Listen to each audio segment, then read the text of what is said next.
Hello. Been a while since we've done one of these types of videos. And by these types of videos, I mean me talking about an actual book instead of just talking about things that I've bought. Because as you probably know as well, it's easier to buy books than it is to read them. That's just one of the realities of life. Now, this is going to be on part 1 of The Brothers Karamazov by Fyodor Dostoevsky. It's a hard last name for me to say as an Anglo, but anyways, it's just part 1. So if you didn't know, the table of contents is a bit of a mess. There's 4 parts to this book. They're roughly 200 pages each for a total of 800. And in each part there are books, and in each book is chapters. So it's, yeah, a bit confusing, because you'd think maybe that there'd be 4 books with parts, but no, it's 4 parts with books. Anyways, that just might be my edition actually that uses that convention. But yeah, I just want to talk about part 1 today. And yeah, really, Dostoevsky is really just using part 1 to set the stage. Of course, things happen in regards to the plot, but it's more so introducing the characters. Who are they? What are their motivations? What's their backstory? And yeah, that's mostly part 1. So who do we have as our main players? So our main player, who kind of sets things off, is Fyodor, which conspicuously, same name as our author, Fyodor Karamazov. Now he's the patriarch, he's the father. He is also an odd duck. He is somebody who, sorry, I forgot to mention this as well.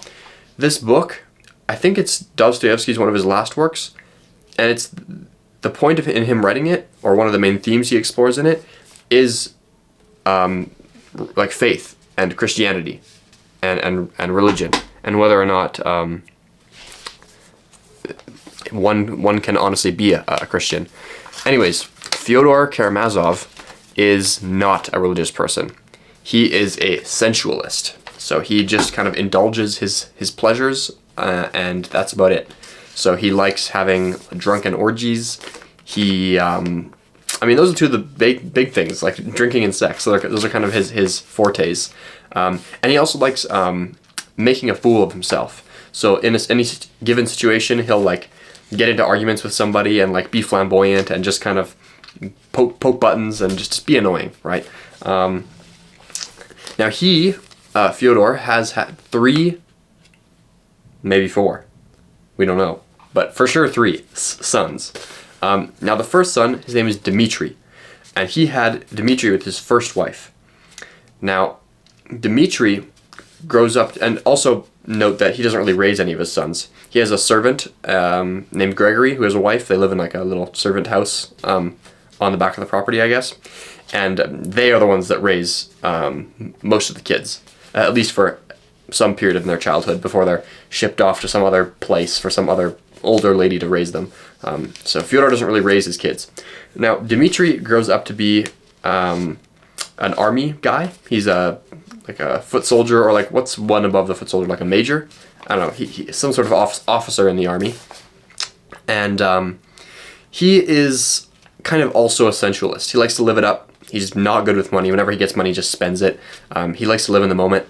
And he kind of he's an angry person. He's very angry at his father because he thinks his father has this fortune, which he kind of does. Karamazov is very rich. And Fyodor will just give him like a few thousand ruples at a time, and he won't really like give him access to the fortune that Dmitri thinks he deserves. So the biggest tension in the novel is between Dmitri, so far anyways, is between Dmitri and Fyodor over money.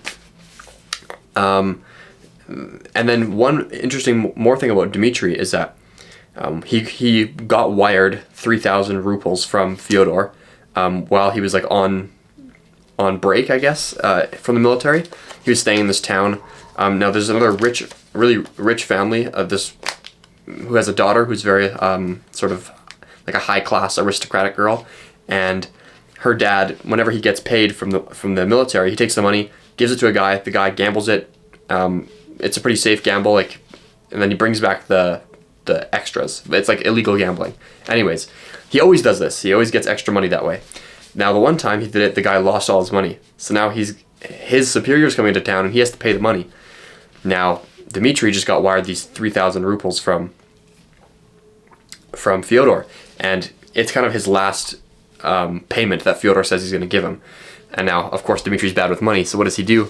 He actually does something nice. Instead of spending it on booze and living it up, partying, he gives it to the girl of the dad who lost all the money. Her name is Katarina. Now, Katarina doesn't really talk to him. She comes to pick up the money and then just doesn't really say anything. And then right before she's going to leave to Moscow, she comes to see him and gives him a note. And basically she says, like, I thank you so much for doing that. I'm in love with you. Like, and, you know, they correspond and meet up again and they get engaged. So Dmitri's engaged to this girl that he feels he doesn't deserve, which comes out later in the story. He kind of has this imposter syndrome where he doesn't think he's worthy of her, but this aristocratic rich girl named Katarina who has lots of money. So I guess I should say that after she was able to provide for her father, he kept his job and then made the money back in the future. So that Katarina is still quite wealthy. Next up, the second eldest brother is named Ivan. Now Ivan is the kind of polar opposite to Dmitri. He's very cool, calm, collected, and he doesn't want to rely on his father for money. Ivan, he likes to make money himself, and he does so by writing. He's an academic, so he studied, I forget where he studied, if it was Moscow or somewhere else in Europe, but very smart guy, and he makes money writing. Now there's a section in the book where he's kind of discussing with these monks about an article he wrote about the separation of church and state, and kind of Dostoevsky uses it as an opportunity kind of to digress on his own views probably on the topic, and it's like a long discussion of them going back and forth on this essay, but it takes up quite a few pages. Anyways, so there's Ivan. Now I guess we'll get to that in a second, but there is a thing with Ivan as well. And then the youngest, his name is Alyosha. And so Ivan and Alyosha were had with Fyodor's second wife. I know the family tree is confusing. So Alyosha is kind of very different from his brothers. He's kind of like a golden, like Oedipal child, I guess. Is that the right word? Golden child. Anyways, he is like very innocent. He's very religious. He kind of is like set apart from his circumstances, and he's very soft-spoken. Everybody loves him. He can kind of do no wrong. And he's almost like a Christ-like figure. Like, one almost feels like he's sinless. He's very humble. He always tries to do the right thing. And there's not like a bad bone in his body, basically. Which, funny I say that, though. I feel like Dostoevsky's setting us up, because it's mentioned several times to Alyosha, who's also called Alexei for some reason, like a nickname. Alyosha, it's mentioned to him several times that, hey man, you're a Karamazov. You have this like sensual streak in you because of your father. And so I'm wondering if he's going to slip up at some point and have like a fatal flaw revealed in his character. So anyways, we'll see. So yeah, Alyosha, and he grows up being raised by another family. He kind of has this playfellow as a young boy named Lys, who's younger than him. That'll come into play later. And then when he's old enough, he moves on to this monastery where he lives with a bunch of monks. There's an elder there named Father Zosima, who kind of takes Alyosha under his wing and kind of teaches him all this religious stuff about life and things like that, right? So that's kind of what we know about the characters. So setting the stage then is we have all the brothers somehow make it back to their hometown, which I don't know if it mentions what the name of the town is. Anyways, they make it all back, so all three of them are with their father not staying in his house necessarily, but they're all in the same town.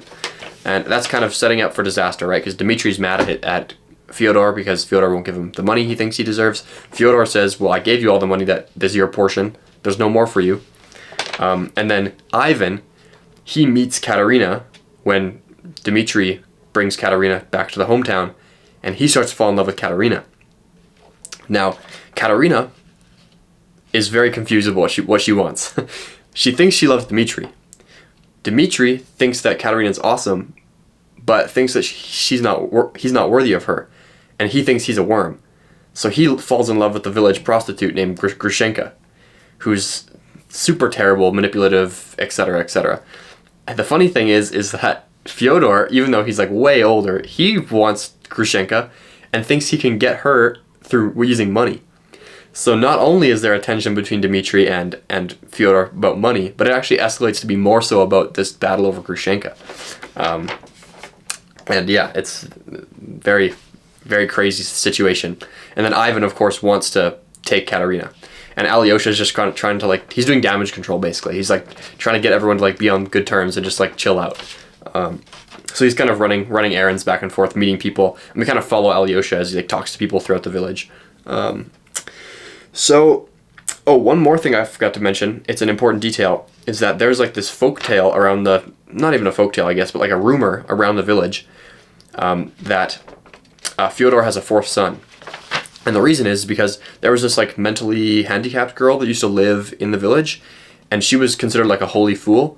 Like, everyone kind of liked her and, like, thought she was, like, a good omen, but she would just, like, be homeless and, like, just run around in, like, a smock, like, almost no clothes, and just, like, beg from people, I guess, and just, like, people would try to give her clothes, and she'd always take them off and just, like, run around in her smock. Anyways, she's kind of like a handicapped homeless beggar.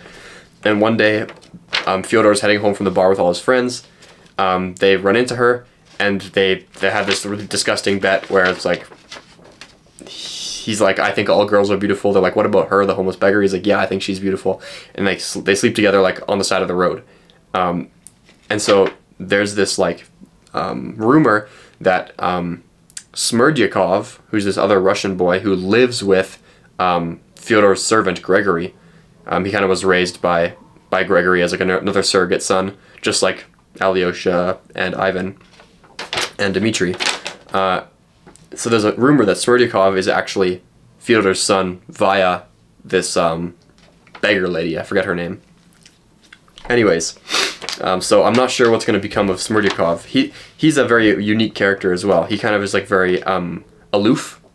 Doesn't really talk much. Kind of seems like kind of sour. He's a good cook, but that's really all we know about him. He's kind of hard to read. So those are our main characters. Now, what else do we have here? One thing that happens right before part 1 ends is that Lise, who's now, I don't know, 15, 16, she comes back to see Alyosha at the monastery. And the elder that kind of is teaching Alyosha everything, Father Zosima, he's about to die. Now, people always come to the monastery to get his blessing, and he'll heal them. And one of the people that comes for healing is Lise, because she has some sort of nervous disorder that her legs don't work. Now, she's not a paraplegic. Like, she thinks she'll be able to be healed and to walk again. I'm not exactly sure what the cause is. Some sort of nervous illness, maybe. Anyways, so she comes for healing from Father Zosima, and he blesses her, whatever. But she can't stop laughing at Alyosha, her childhood friend. And eventually, Alyosha's like, what the heck is happening? He gets a letter from her the same day or a day later saying, sorry, I can't stop laughing at you. It's this weird nervous tic that I have. The reason I'm laughing is because I love you. And so Alyosha visits her, and she's like, it was a joke, I'm sorry, like, give me my letter back. And he's like, no, I think you're serious. He calls her bluff, and then eventually she admits, yeah, I was serious, I do actually love you. So they're kind of making plans to potentially get married in, like, a few years when she's old enough. So that's interesting as well. Yeah, I think that's mostly what I wanted to say. Oh, one more thing at the end of book 1 is that obviously Alyosha is a monk. He can't get married. But at the end, Father Zosima is, like, dying, and he basically says to Alyosha, like, I received a word from the Lord, you are not meant to be a monk. You've, like, learned all you can from me. When I die, I want you to leave the monastery. You have to go live life in the world. There's like, a task for you to complete. And so there's Dostoevsky setting us up again, like, what is this task that Alyosha has to complete in the world? So he's getting started by marrying Lise, or planning to marry Lise. So that's setting us up great for part 2, I guess. Yeah, one other thing that I am not sure exactly where it's going to go is that there's this small detail where Alyosha is talking with Fyodor, and Fyodor says something that triggers Alyosha, and he starts having, like, this like, epileptic fit, which he's never had before. And then Fyodor is like, whoa, you had that epileptic fit just like your mother used to have, because Ivan and Alyosha share the second wife, right? So we're left, like, very like there's something there to his genealogy that's going to his mother that's going to affect him later in life. So I'm not really sure about that. And then, yeah, I think that's mostly everything that happens in part 1. Oh, also, Dmitri kind of like attacks Fyodor at some point, and he gets pulled off of him. So it's like he's on the brink of like committing murder. So there's that as well. Yeah, I mean, I liked part 1. I wouldn't say it's amazing yet. I think the good stuff is yet to come. But I understand that part 1 is just kind of setting the stage. But anyways, yeah. I haven't really read a lot of like long books. So I'm really tempted to compare this to one of the other long books I read this year. Not Don Quixote, but East of Eden. Now, East of Eden plays heavily on themes of like generational influence, about how certain choices can influence your family line down the generations. And so it kind of made me think, or Dostoevsky made me think about East of Eden while I was reading. There's some like more obvious like character comparisons so far, like Kathy can be compared to Grushenka, or Aaron Trask to Alyosha, kind of like that golden child idea, or the servant, the faithful servant, Mr. Lee and Gregory, right, are kind of parallels, right? And then there's also the idea of like generational burdens or generational inheritance, right? In East of Eden, money is kind of a symbol of sin or guilt that's kind of carried through generations. And in Brothers Karamazov, we see it that Dostoevsky is setting us up for like some sort of inheritance of sensuality, where Alyosha is so sinless and perfect, but he has this Karamazov last name, this Karamazov lineage of being a sensualist. So he's kind of setting us up there as well. But yeah, I keep saying but yeah, and then not ending the video. But yeah, that's the end. So hopefully soon. I'm doing this book for book club, so I'm kind of on a schedule. I can't read too much ahead. But yeah, over the next couple months, we'll investigate parts 2, 3, and 4. Yeah, let me know if you've read this book, what your thoughts are. Don't spoil it. Just talk about part 1 on this video. Talk about the ending in part 4. But yeah. But yeah. Thanks for watching. See you later.